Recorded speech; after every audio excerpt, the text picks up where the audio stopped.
হযরত ইমামুল আযম আবু হানিফা রাহমাতুল্লাহি আলাইহি নাস্তিকের সঙ্গে বহস শুরু হবে। দিন তারিখ নির্দিষ্ট হয়ে গেল। ইমাম আযম আবু হানিফা রাহমাতুল্লাহি আলাইহি দিন তারিখ যখন নির্দিষ্ট হয়ে গেল, বহস হয়ে যাবে। বহসে নাস্তিক পণ্ডিত এসেছে, আরো জ্ঞানী গুণী সুধী সমাজ সবাই আসছে। বহস হবে আজ, কে বহসে জিতে সেটা দেখার জন্য সবাই আসছে। ও বন্ধু, খুব মনোযোগ দিয়ে কথা শুনে যাবেন।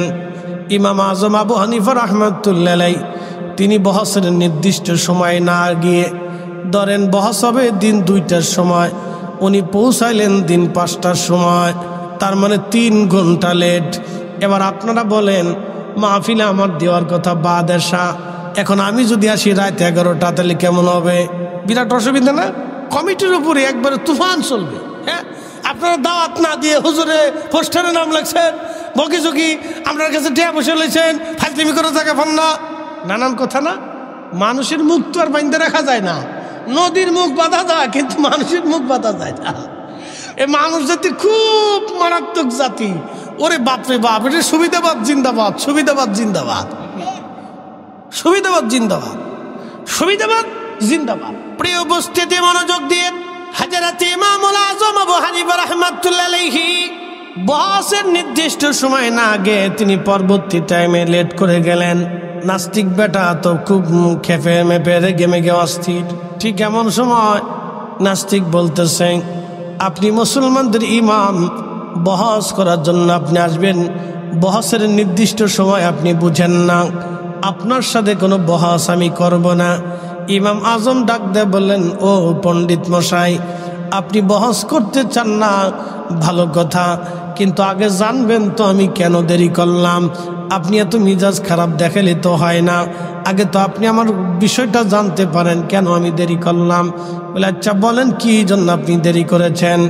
ইমাম আযম ডাক দিয়ে বলতেছেন, শোনেন, আমি আসতে চাইতেছিলাম, এমন সময় পথের মধ্যে একটা নদী, তো এই নদী পার হওয়ার জন্য নৌকার প্রয়োজন, কিন্তু নদীর ঘাটে কোনো নৌকা নাই। আমি নদীর ঘাটে দাঁড়াই রয়েছি, এমন সময় দেখলাম মস্ত বড় নদীর পাশে একটা গাছ, একা একা কেটে কেটে গাছটা তক্তা হয়ে গেল, একা একা তক্তা হলো, একা একা নৌকা হয়ে গেল, এবং ওই নৌকায় আমি চললাম, ওই নৌকাটা একা একা আমারে নদী পার করাই দিল। এখন নাস্তিক বলতেছে, ভাবছিলাম মুসলমানের ইমাম খুব জ্ঞানী, তো আপনার মতো তো এরকম বলদ দেখিনি। বলে, কারণ কি? বলে, গাছ কি কোনোদিন একা একা কাটে? আর গাছ কি কোনোদিন একা একা তক্তা হয়? তক্তা কি কোনোদিন একা একা নৌকা হয়? আর নৌকা কি মাঝি ছাড়া কোনোদিন একা একা নদী পার করতে পারে? ইমাম আযম আবু হানিফা রাহমাতুল্লাহি আলাইহি বললেন, আমার বহস শেষ। বহস তো শুরুই হলো না, কে বুঝেন নাই? বহস শুরু করার আগেই শেষ হয়ে গেছে। বলে, কারণ কি? একটা দুনিয়ার গাছ একা একা তক্তা হয় না, তক্তা কোনোদিন একা একা নৌকা হয় না, নৌকা কোনোদিন একা একা মাঝি ছাড়া নদী পার করতে পারে না। একটা গাছের বেলায় যদি একা একা সম্ভব না হতে পারে, তাহলে আসমান আসমানের জায়গায় একা কেমনে রইল? সূর্য সূর্যের জায়গায় একা কেমনে চললো? চাঁদ চাঁদের জায়গায় একা কেমনে উদয় হলো? জমিন জমিনের জায়গায় একা কেমনে রইল? সাগরের সাগর কিভাবে একা একা জোয়ার ভাটা হলো? কিভাবে নদীতে বছরে একবার পানি আসে আবার চলে গেল? কি করে একা একা বৃষ্টিপাত হলো? কি করে গাছ থেকে ফল একা একা হলো? কি করে মানুষ থেকে বাচ্চা একা একা মানুষ হলো? অবশ্যই এর একজন নিয়ন্ত্রক, একজন মালিক, তিনি আল্লাহ। অবশ্যই একজন স্রষ্টা, তিনি আল্লাহ। একসাথে জোরে বলা যাবে না আল্লাহু আকবার। বহস আর আছে? বহস শেষ। এই জন্য যেমন এলেম ছিল তেমন হেলেম ছিল। তো ওনারা তো আল্লাহ প্রদত্ত জ্ঞানের অধিকারী ছিল। আল্লাহ ওনাদেরকে সেই এমন এলেম দান করছিলেন যে শুরু করার আগেই শেষ করে দিচ্ছে। বহস আর করা লাগে।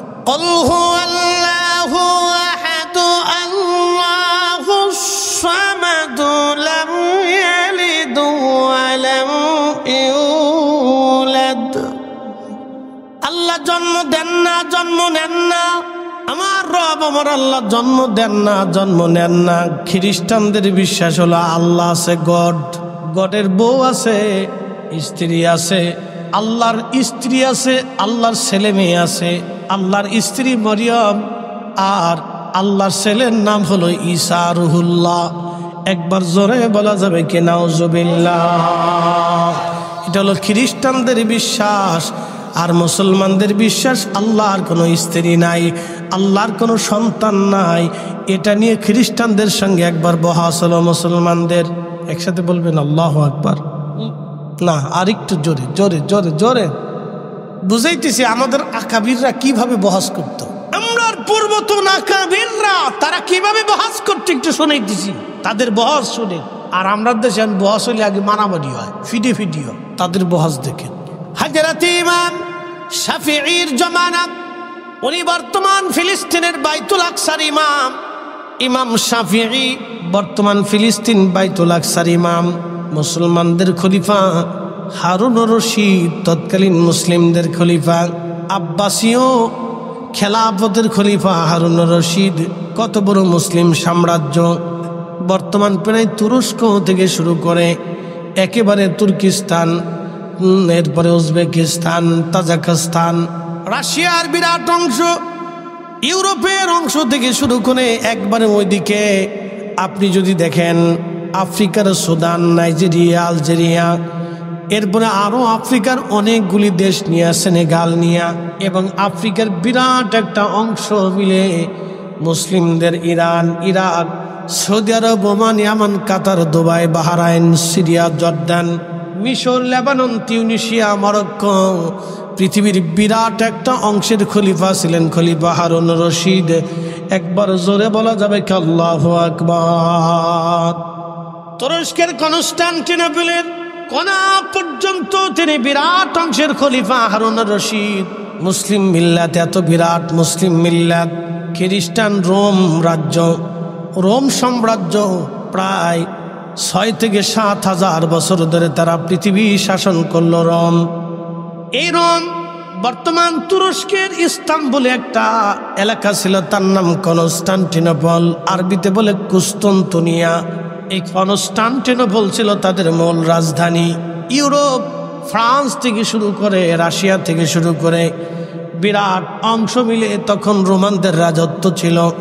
সারা পৃথিবীর বিরাট অংশ তারা রাজত্ব করত। রোমরা ছিল খ্রিস্টান ধর্মের অনুসারী। রোম রাজা তিনি চিঠি লিখলেন মুসলিম রাজা হজরতে খলিফা হারুনুর রশিদের দরবারে চিঠি লিখে বললেন, খলিফাতুল মুসলিমিন হারুনুর রশিদ, আমি রোম রাজা, রোম সম্রাট, আপনাকে চ্যালেঞ্জ করলাম, আপনারা প্রমাণ করবেন ঈসা নবী আল্লাহর ছেলে না, ঈসা নবী আল্লাহর নবী। আর আমরা প্রমাণ করব ঈসা আলাইহিস সালাম আল্লাহর ছেলে, এবং আল্লাহর ছেলে আছে এবং স্ত্রী আছে। আমরা খ্রিস্টানরা প্রমাণ করব, আর আপনারা মুসলমানরা প্রমাণ করবেন আল্লাহর কোনো ছেলে নাই, ঈসা নবী আল্লাহর নবী। ঈসা আল্লাহর বেটা না, ছেলে না, ঈসা আল্লাহর নবী। আপনারা প্রমাণ করবেন, কোনো ধর্মীয় কিতাব থেকে হবে না, এটা যুক্তি তর্ক দিয়ে উপস্থাপন করতে হবে। আপনি কল্পনা করতে পারবেন এখন ইন্ডিয়া যদি, মোদী সরকার যদি বলে যে মুসলমান তোমাদেরকে চ্যালেঞ্জ করলাম, আমার সনাতন ধর্ম সত্য আর তোমাদের মুসলমান ধর্ম সত্য, এটা নিয়ে মুনাজারা হবে, বহাস হবে, তোমরা কারা রাষ্ট্রীয় পর্যায়ে বহাস করবে আসো। তাহলে সারা পৃথিবীতে এটা তোলপাড় লেগে যাবে না? সারা ওয়ার্ল্ডে এটা তোলপাড় লেগে যাবে যে তাহলে কে সত্য কে মিথ্যা। ডকুমেন্ট স্টাডি, তর্ক বিতর্ক হবে, সারা ওয়ার্ল্ড দেখবে কে জিতবে। পৃথিবীর 2 সাম্রাজ্য বহাসে নিমগ্ন, মুসলিম এবং খ্রিস্টান। খলিফাতুল মুসলিমিন হযরত হারুনুর রশিদ চিন্তায় পড়ে গেলেন, এই বহাসে যদি মুসলমানরা একবার হেরে যায়, কিয়ামত পর্যন্ত মুসলমান মাথা নিচু করে থাকবে, মুসলমান চেহারা দেখাইতে পারবে না, মুসলমানের মাথা নমনীয় থাকবে। কারণ খ্রিস্টানদের সাথে বহাসে হেরে যাবে মুসলমান, সারা জীবনের জন্য মুসলমানদের ইজ্জত নষ্ট হবে। কিন্তু আজকে আমি কাকে মুসলমানদের মুনাজির বানাবো, কাকে আমি প্রধান মুবাহিস বানাবো, কে প্রধান মুবাহিস হবে, কার নেতৃত্বে মুসলমানরা এই বহাসে বসবে? খলিফা হারুনুর রশিদের ঘুম নষ্ট হয়ে গেল। কাকে দায়িত্ব দিব? তিনি সারা পৃথিবীতে তন্ন তন্ন করে খোঁজে, মুসলমানদের এমন কাউকে তিনি খুঁজে পাচ্ছেন না যাকে প্রধান মুবাহিস দিলে নিশ্চিন্তে তিনি ঘুমাইতে পারবে। সারা ওয়ার্ল্ডে খুব চিন্তিত হয়ে গেলেন যে কাকে দায়িত্ব দিবে। তো উজির আজম বলতেছে, খলিফাতুল মুসলিমিন চিন্তার কোনো, ওনাদেরকে ছোট করে দেখার কোনো সুযোগ নেই। আউলিয়া একরাম যে ছোট করে দেখেন, ওনাদের এই অবদানকে ছোট করে দেখার সুযোগ নাই। ওনারা যা করেছেন আপনার 14 পুরুষটা পারে নাই। শুনিয়া যান হবিগঞ্জবাসী, উজির আজমে কথা বলার পরে খলিফাতুল মুসলিমিন হারুনুর রশিদ বলতেছে, ঠিক আছে আপনি তাহলে প্রমাণ করেন, হুজুরকে দাওয়াত করেন, চিঠি লেখেন ফিলিস্তিনের বাইতুল আকসায়। খলিফার পক্ষ থেকে চিঠি লেখা হলো, হুজুর মুসলমানদের ইমাম খ্রিস্টান প্রধান রোম দেশ থেকে আমাদের উপর চ্যালেঞ্জ আসছে, আমরা প্রমাণ করব আল্লাহর কোন ছেলে নাই, লাম ইয়ালিদ ওয়ালাম ইউলাদ, আমরা প্রমাণ করব আল্লাহর কোনো সন্তান নাই, স্ত্রী নাই, তিনি জন্ম নেন না, জন্ম দেন না। আর খ্রিস্টানরা প্রমাণ করবে আল্লাহর ছেলে আছে, স্ত্রী আছে, আল্লাহর ছেলে হযরত ঈসা নবী, তারা প্রমাণ করবে ঈসা আলাইহিস সালাম আল্লাহর বেটা। আর আমরা মুসলমানরা প্রমাণ করব ঈসা নবী আল্লাহর ছেলে না, তিনি শুধুমাত্র আল্লাহর নবী এবং রাসূল। আপনাকে আমি প্রধান মুবাহিস হিসেবে মনোনীত করেছি। যদি মুসলমানরা এই বহসে হারে, পৃথিবীতে মুসলমান মাথা নিচু হয়ে যাবে, কিয়ামত পর্যন্ত মুসলমান মাথা উঁচু করে দাঁড়াতে পারবে না। ওগো মুসলমানের ইমাম, আসেন, বহসের প্রধান মুবাহিস হিসেবে আপনাকে নিয়োজিত করলাম। চিঠি চলে গেল ইরাকের বাগদাদ থেকে ফিলিস্তিন। হিসাব কষে দেখবেন, ম্যাপ ধরে দেখবেন, ইরাকের বাগদাদ থেকে ফিলিস্তিন কত হাজার কিলোমিটারের রাস্তা। সেই দিন চলে গেল ফিলিস্তিনের বাইতুল আকসা মুসলমানদের ইমাম হযরত ইমাম আবু ইদ্রিস শাফি রাহমাতুল্লাহর খেদমতে চিঠি। ওই দিক থেকে রোম দেশ থেকে সুধী সমাজ নিয়ে পণ্ডিত, জ্ঞানী, গুণী, তর্কবিদ, রাজ্যের যত বড় বড় তর্কবিদ, কবি, সাহিত্যিক যারা ছিল সবাইকে দিয়ে রোমান সম্রাট একটা বাহিনী করে, বড় সড়ো একটা কাফেলা করে, সৈন্য সামন্ত দিয়ে, পাহারা দিয়ে, গার্ড দিয়ে, সম্মানের সাথে রোম দেশ থেকে তাদেরকে ইরাকের বাগদাদে পাঠানো হলো। খ্রিস্টান প্রধানের চিন্তা করে দেখেন তার আত্মবিশ্বাস কত, যে তোমরা মুসলমানদের দেশে যায় বহস করো, আমাদের দেশে বহস হবে না, আমরা তোমাদের দেশে যায় বহস করব। খ্রিস্টান প্রধান সেই দিন কি আত্মবিশ্বাস, তোমাদের দেশে বহস হবে, আমাদের দেশে না। সে রোম থেকে খ্রিস্টান তর্কবিদ, দার্শনিক, বড় বড় পণ্ডিত তাদেরকে পাঠাই দিছে, যাও বহস করে আসো, মুসলমানদেরকে শিক্ষা দিয়ে আসো।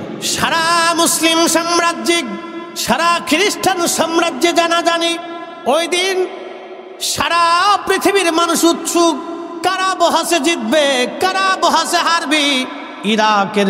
ইরাকের থেকে হাজার হাজার লক্ষ লক্ষ খ্রিস্টানরা এসে উপস্থিত। মুসলমানরাও বহস দেখবে কে বহসে জিতে এবং হারে। মুসলিমদের যিনি প্রধান মুবাহিস, মুসলমানদের ইমাম হযরত ইমাম আবু ইদ্রিস শাফি রাহিমাহুল্লাহ, আল্লাহ তার পবিত্র নামটা আমি মসজিদে নববীতে রাদিয়াল্লাহু তাআলা আনহু সহ লেখা দেখেছি। পৃথিবীতে 4 জন ইমামের নাম মসজিদে নববীতে সাহাবায়ে কেরামের নামের পরে রাদিয়াল্লাহু তাআলা আনহু সহ লেখা। আমি আমার এই মোবাইলে ভিডিও করে এনেছি, লাইভও দিয়েছিলাম, ওইখানে দাঁড়াইয়া দেখো। যারা মাযহাব মানো না, যারা মাযহাব অস্বীকার করো, তারা ভালো করে দেখো। মসজিদে নববীতে আল্লাহ এবং তার রসুলের নাম পাশাপাশি যারা শিরিক মনে করে, এই না ফরমান, মুসলমান বাংলাদেশে এসে কালেমা ভাগ করার জন্য আইছো না, আমার রসুলের নাম কাটার জন্য আসছ। আমরা সুন্নিরা যতদিন জিন্দা থাকবো, আল্লাহর পরে রসুলের নাম কাটতে আসতে আমরা প্রজন্ম দেয় জিহাদের ময়দানে হলেও যেতে হবে। কথা বলেন ঠিক না?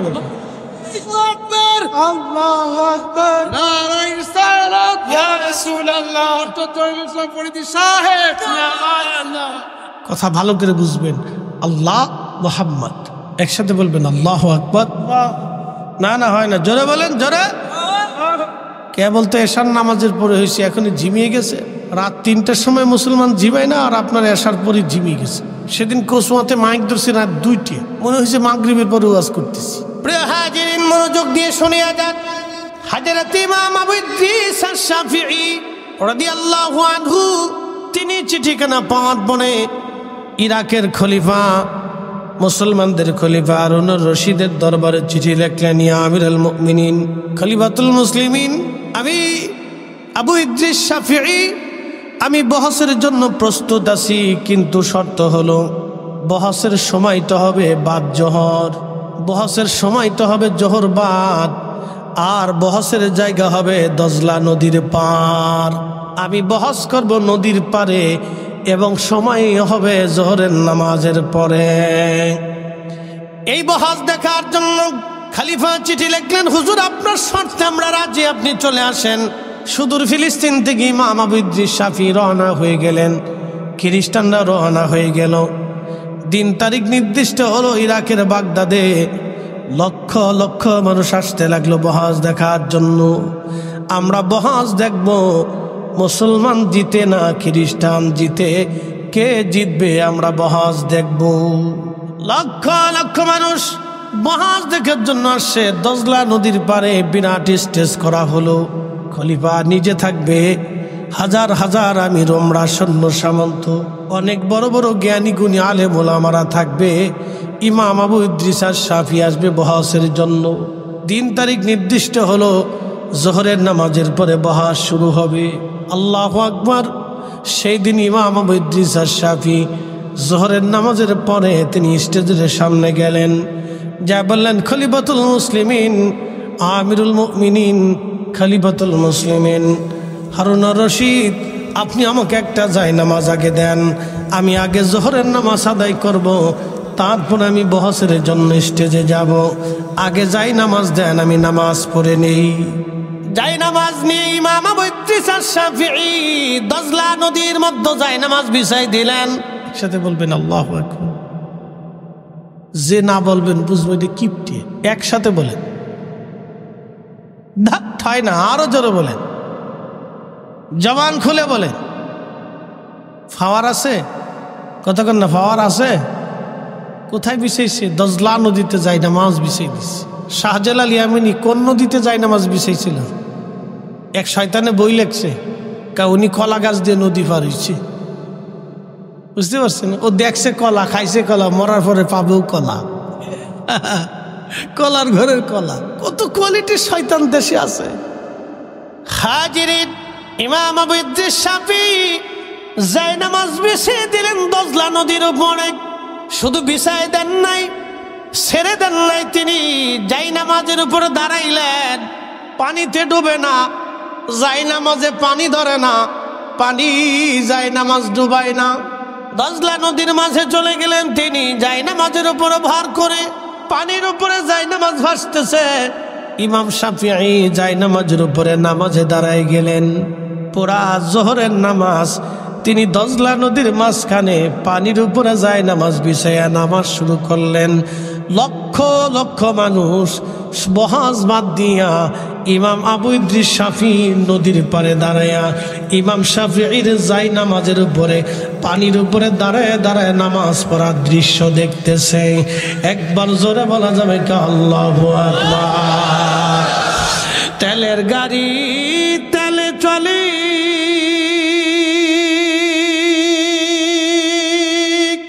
হাওয়ার গাড়ি হাওয়ায় উড়ে, তেলের গাড়ি তেলে চলে, হাওয়ার গাড়ি হাওয়ায় উড়ে, বিনা তেলে চালায় গাড়ি নবী সুলাইমান। আমরা সেই মুসলমান, আমরা সেই মুসলমান। মসজিদে জুতা চুরি করি, গরু চুরি করে, আর গরু চোর বেরিয়েছে, মুরগি চুরি করে নিয়ে যায়। মুসলমান আমরা, মুসলিম। ঘুষ খাই, গুনে গুনে ঘুষ খাই। কথা কন না কে? এদেশে কোনো অফিসে সরকারি আমলা কামলা, সরকার চাকরিজীবী, সরকারি একবারে ডিসি, আপনার কি বলেন, সচিবনের উপর থেকে শেষ পর্যন্ত সরকারি প্রত্যেকটা কর্মকর্তা কর্মচারী যদি সাধু হয়ে যায়, ভালো হয়ে যায়, বাংলাদেশটা সোনার বাংলাদেশ হয়ে যাবে। আপনি কি মনে করছেন যে আগে যেজন ছিল সে চলে গেছে, নতুন যারা আইছে আর সব সাধু হয়ে গেছে? হ্যাঁ, চাকরি নিতে যান কে, এখনো মাল ছাড়া লাগে, এখনো মাল ছাড়তে। এটা একবারে গোড়া থেকে শেষ পর্যন্ত একবারে ক্লিন টু ক্লিন পরিষ্কার করে মেরে ঝেড়ে দিতে হবে। হযরত ওমরের মতো, সাহাবায়ে কেরামের মতো, খোলাফায়ে রাশিদিনের মতো তার সম্পদের হিসাব প্রত্যেক 6 মাস বা বছরে বছরে হিসাব টানতে হবে।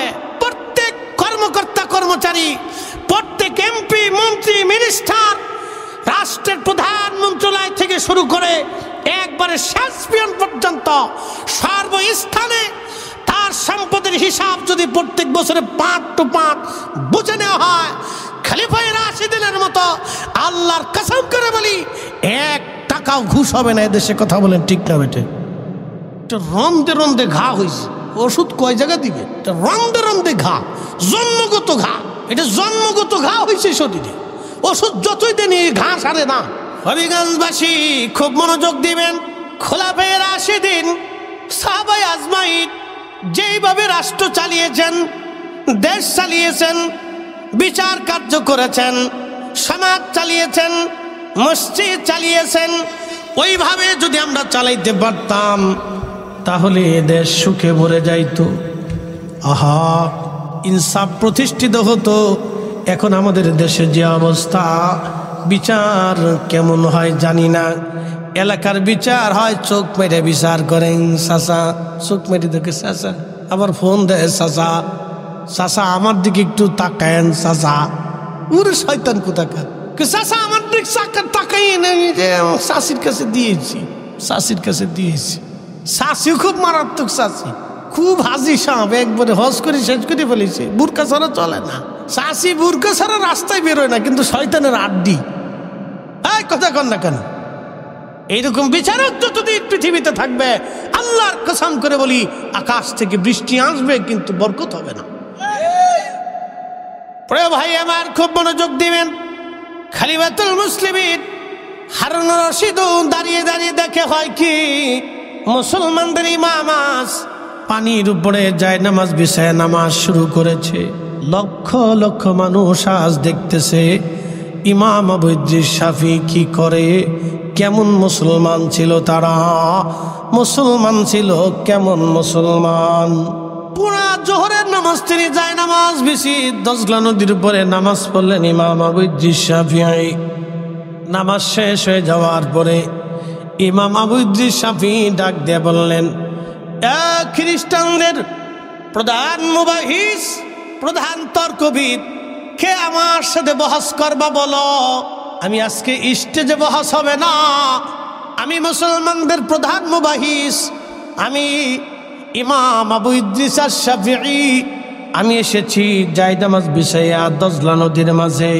তোমাদের যদি সাহস থাকে করি যায়, তোমরা যদি নিজেদের দাবির উপরে সত্যবাদী হও, তোমরা যদি খ্রিস্টীয় ধর্মটাকে সত্য মনে করে থাকো, তোমরা যদি ঈসা নবীকে আল্লাহর ছেলে মনে করে থাকো, তোমরা যদি আল্লাহর স্ত্রী আছে মনে করে থাকো, তাহলে তোমরা আমি আবু ইদ্রিস শাফির মতো জায়নামাজ বিছাইয়া দজলা নদীর মাঝখানে আসো। আমি আর তুমি দুইজনে বহস করবো। আজ দেখি আল্লাহ কাকে আজ বিজয় করে, আজ দেখা হয়ে যাবে।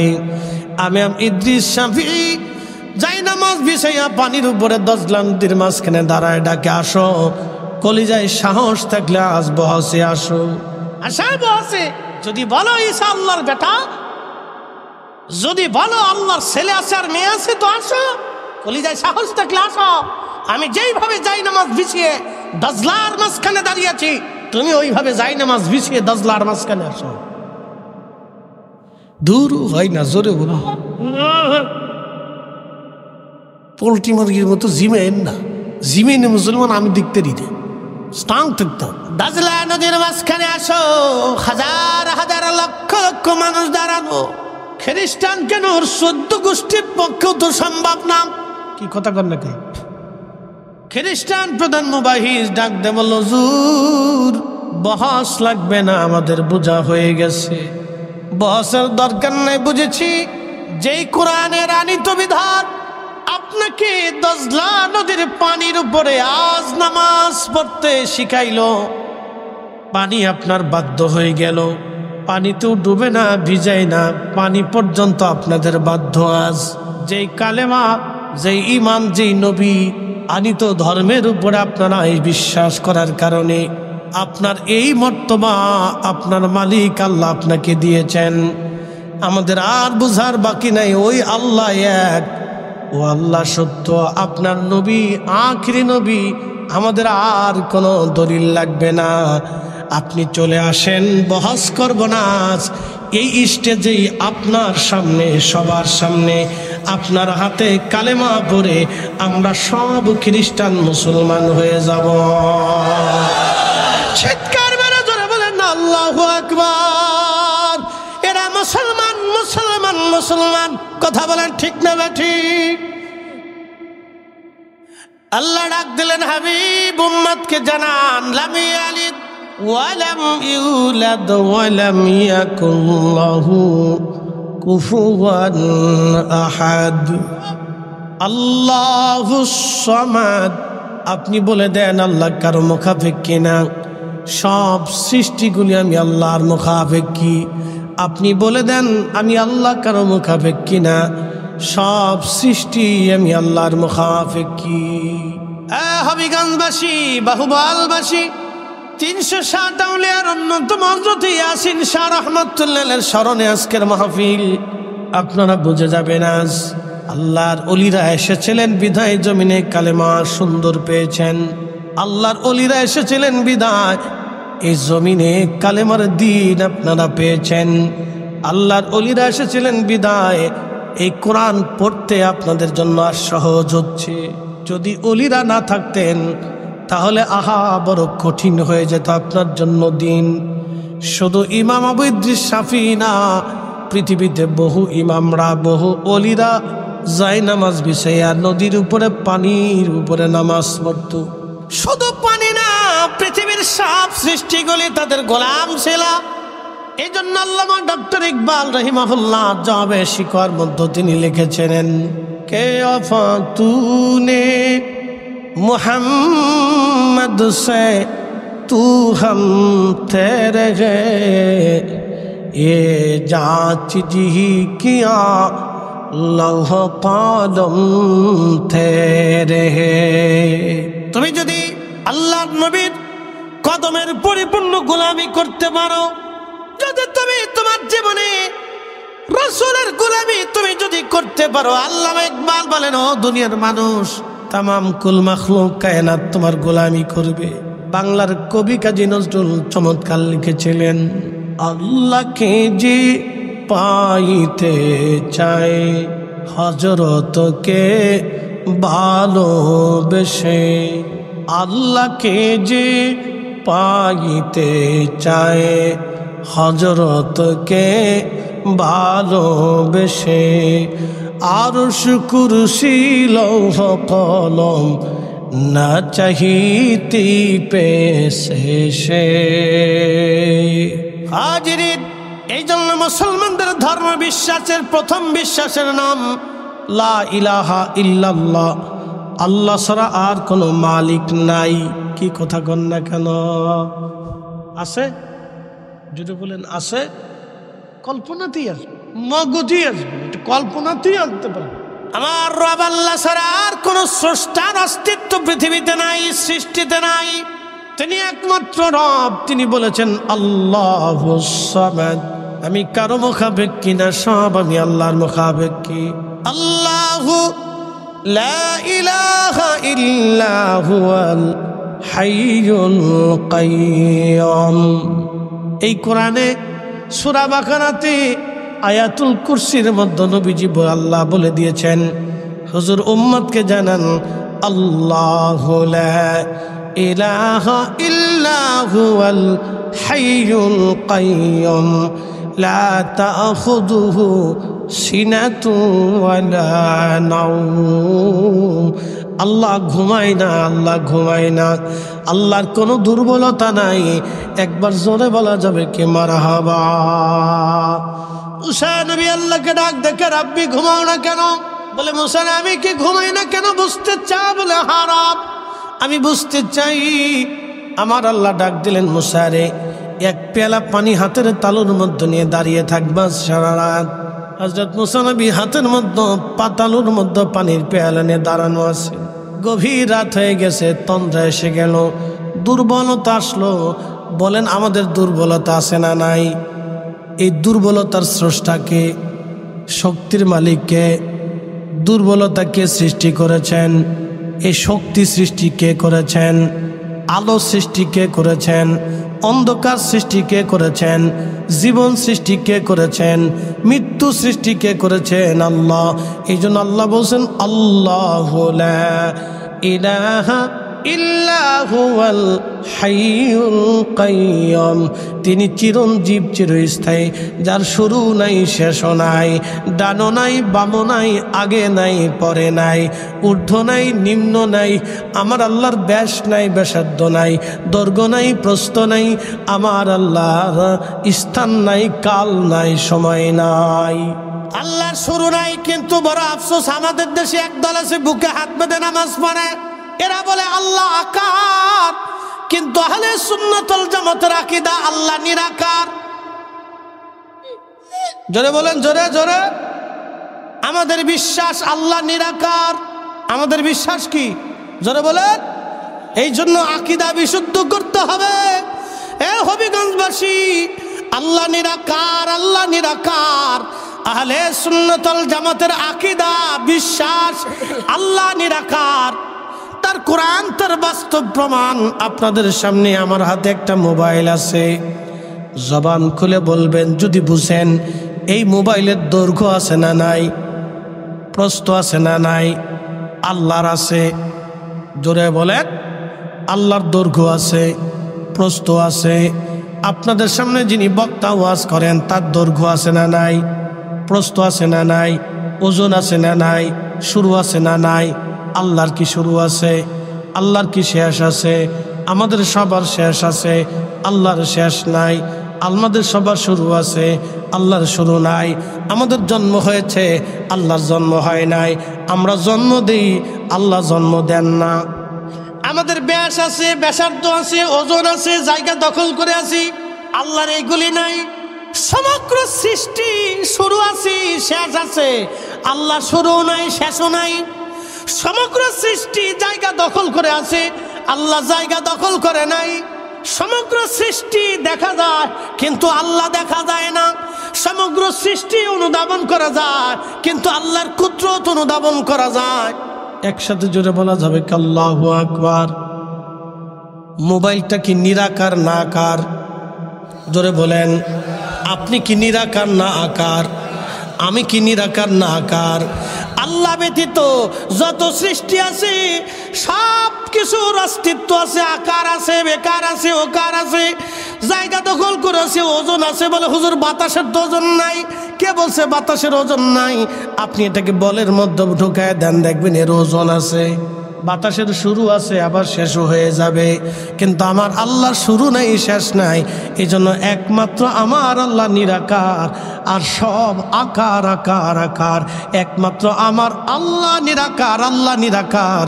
অতএব আল্লাহকে যারা নিরাকার মনে করবে না তারা কখনো আহলে সুন্নাতুল জামাত হতে পারে না। নাম কাউস্তে মুসলমান, মুসলমান বুঝে তারপরে বাড়ি যান। বিরাট বড় শেখ আপনাকে শিখাচ্ছে। 1000 কোটি বছর যদি আপনি আল্লাহকে আকার মনে করে সেজদা দেন, কখনো আল্লাহর দরবারে আপনার সেজদা কবুল হবে না। কারণ লা ইলাহা ইল্লাল্লাহ, আল্লাহ ছাড়া আর কোনো মাবুদ নাই।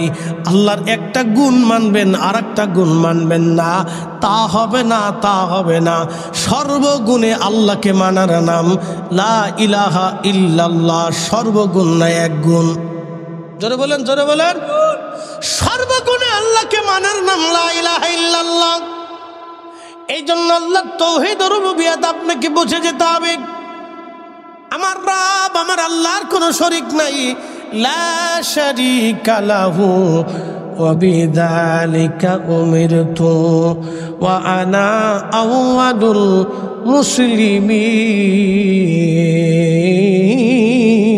মুসলিমিন। হুজুর বলে দেন আমি আল্লাহর কোনো শরীক নাই। এই জন্য আল্লাহ বলছেন ওয়াকাদা রব রাব্বুকা আল্লা তা'বুদু ইল্লা ইয়্যাহু। হুজুর, আমি আল্লাহ নির্ধারিত করে দিয়েছি, লাজিম করে দিয়েছি, আমি আল্লাহ ছাড়া আর কোনো ইবাদত হবে না। একসাথে বলবেন আল্লাহু আকবার। আল্লাহ ছাড়া আর কারো ইবাদত করা যাবে শেষ, শুধু আল্লাহর ইবাদত। আমি আল্লাহ লাজিম করে দিয়েছি, বাধ্যতামূলক করে দিয়েছি, আমি আল্লাহ ছাড়া আর কোনো ইবাদত করা যাবে না। হুজুর, আপনি বলে দেন আমি আল্লাহর কোনো শরীক নাই।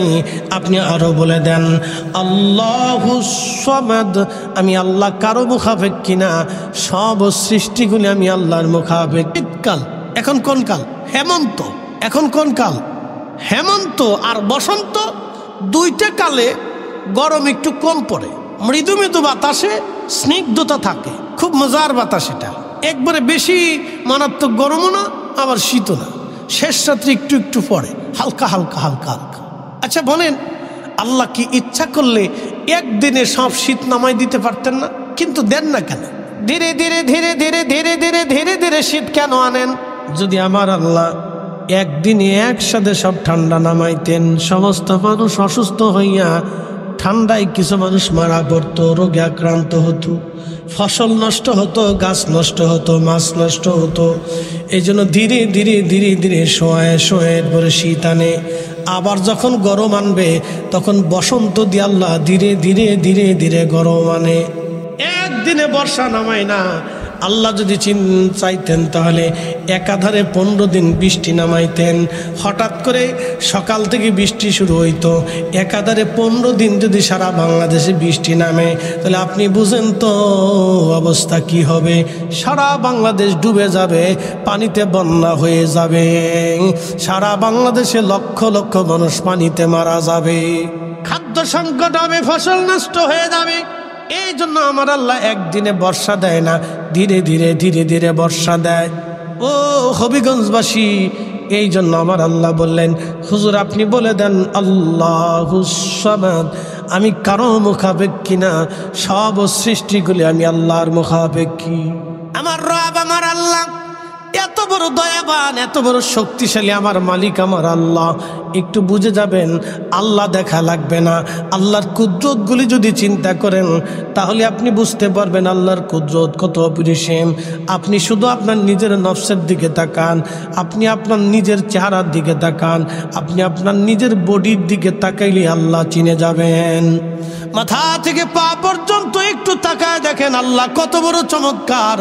আল্লাহ কোরআনে বলে দিলেন আল্লাযী খালাকাকা ফাসাওয়াকা ফাআদালাক ফি আই সূরাতিন মা শাআ রাক্কাবাক।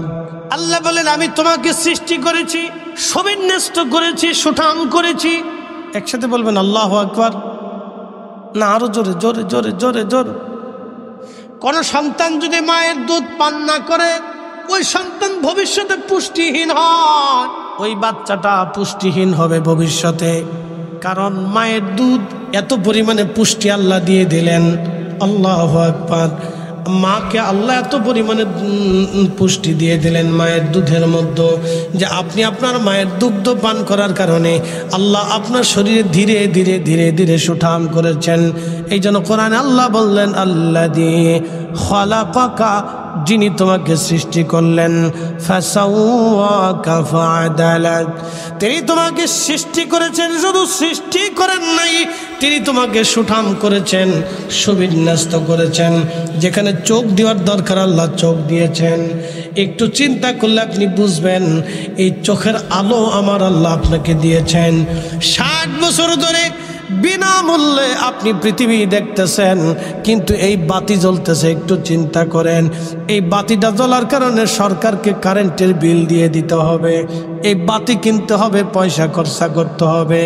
আজকের মাহফিল সাজানোর জন্য যতগুলি বাতি ব্যবহার করা হলো, এই বাতিওয়ালারে, এই ডেকোরেটর মালিকরা টাকা দিতে হবে।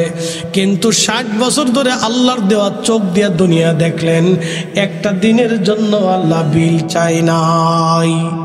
একসাথে বলবেন না আল্লাহু আকবার। একটা দিনের জন্য আল্লাহ বিল চাইছে?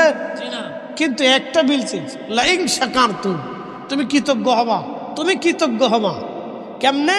হাইয়া আলাস সালাহ,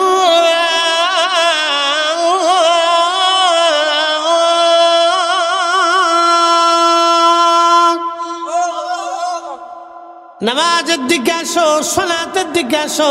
হাইয়া আলাস সালাহ, সালাতের দিকে আসো।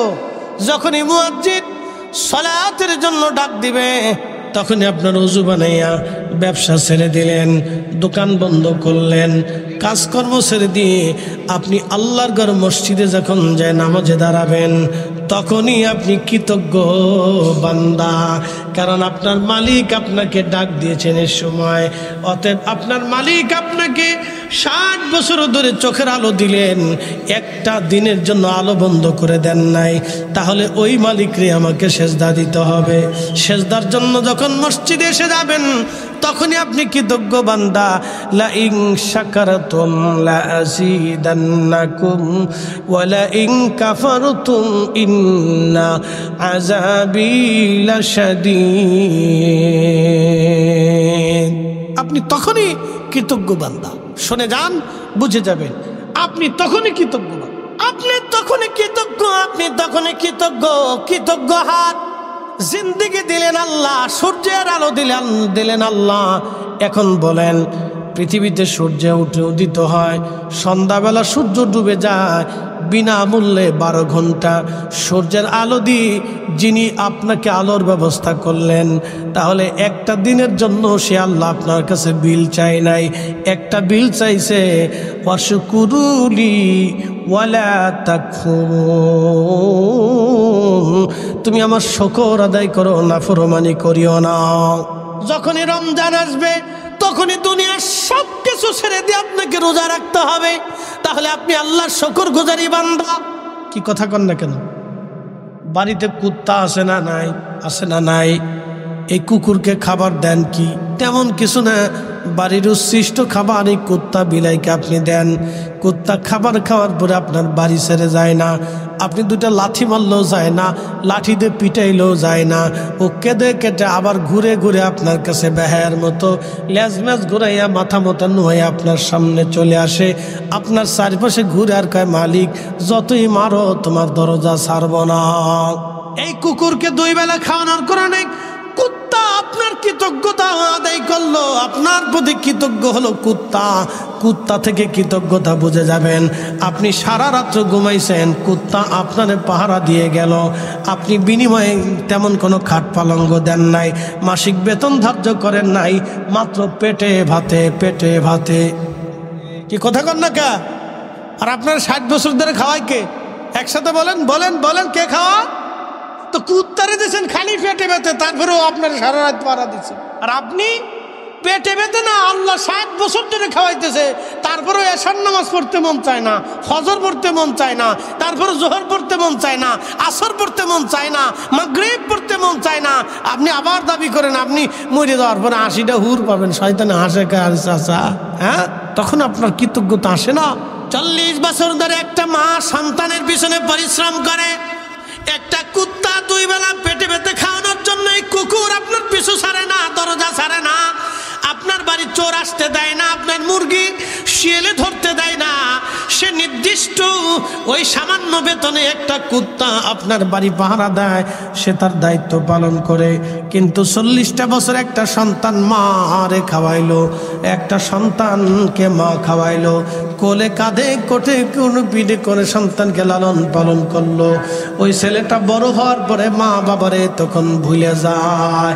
আজকে দেখলাম খবরে একটা ছেলে আইহা তার মুখে দাঁড়িয়ে আছে, তার নিজের মারে হত্যা করে ফ্রিজের মধ্যে কাইটে কাইটে রাখছে। সি সি সি সি, কত নিকৃষ্ট সমাজ, কত নিকৃষ্ট মানব জাতি নিজের মাকে কেটে কেটে ফ্রিজের মধ্যে রাখে। আমি মনে করি ওকে প্রকাশ্যভাবে এদেশে ফাঁসি দেওয়া উচিত। কথা কোন ঠিক কিনা? ওকে প্রকাশ্য শাস্তি দেওয়া উচিত এদেশে। এই হচ্ছে আমার দেশের যুব শ্রেণী আজ। একটা কুত্তা যদি আপনি পালেন, আপনার কৃতজ্ঞ হবে, নাফরমানি করবে না। কিন্তু সন্তানটা আজ নাফরমানি করে ফেললো। কোনো মা কল্পনাই করতে পারে না তার সন্তান তারে হত্যা করবে। আপনারা দেখেছিলেন বাংলাদেশের এক পুলিশ অফিসারের মেয়ে বাবা মাকে নির্মমভাবে হত্যা করেছিল।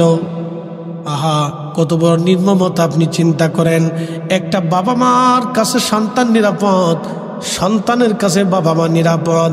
আজকে এইভাবে যদি চলতে থাকে, বৃদ্ধাশ্রম যদি বাড়তে থাকে, তাহলে কুত্তাকে মানুষ ফেল করে ফেলবে। কুত্তার মধ্যে আনুগত্যতা কৃতজ্ঞতা আছে, কিন্তু মানুষের মধ্যে কৃতজ্ঞতা নষ্ট হয়ে গেছে। কথা কন না কেন? কুত্তার কৃতজ্ঞতা আছে, মানুষের কৃতজ্ঞতা নেই। খাবার দিবেন, খাই এটাই বাস, আপনার বাস মারা চিন্তা করবেন, উপকার করবেন, ওই আক্কেলা বাস নিয়ে খারাইতে। এটা মানুষ। আপনি যারা উপকার করবেন বুঝবেন যে ও বাস নেওয়ার জন্য আপনি রেডি থাকেন, ও আপনার বাস দেবেই। এটা মানুষ। কিন্তু কুত্তারে খাওয়ান, আপনার দরজা ছাড়বে না। এখান থেকে বোঝার অনেক কিছু আছে, শিখার অনেক কিছু আছে। আমাদের জীবনে অনেক কিছু শিখার আছে। হবিগঞ্জবাসী, বাহুবলবাসী, কোরআনের রব আমাদেরকে বলেন তো রিজিক আমাদের দেয় কে? জোরে বলেন, জোরে জোরে জোরে। 60 বছর ধরে কে খাওয়াচ্ছে? আল্লাহর বিধানের বাইরে একটা দানা ভাত বেশি খাওয়ার সুযোগ আছে? কোনো সুযোগ নাই। আল্লাহ বলেন, ও বান্দা, ওয়া আনফিকু মিম্মা রাযাকনাকুম মিন ক্বাবলি আইয়াতিয়া আহাদাকুমুল মাউত। মরণ আসার আগে তুমি আল্লাহর পথে তোমার রিজিককে ব্যয় করো। তোমার মরণ আসার আগে তুমি আল্লাহর পথে তোমার রিজিক তুমি ব্যয় করো। আর যদি ব্যয় Free audio post production by alphonic.com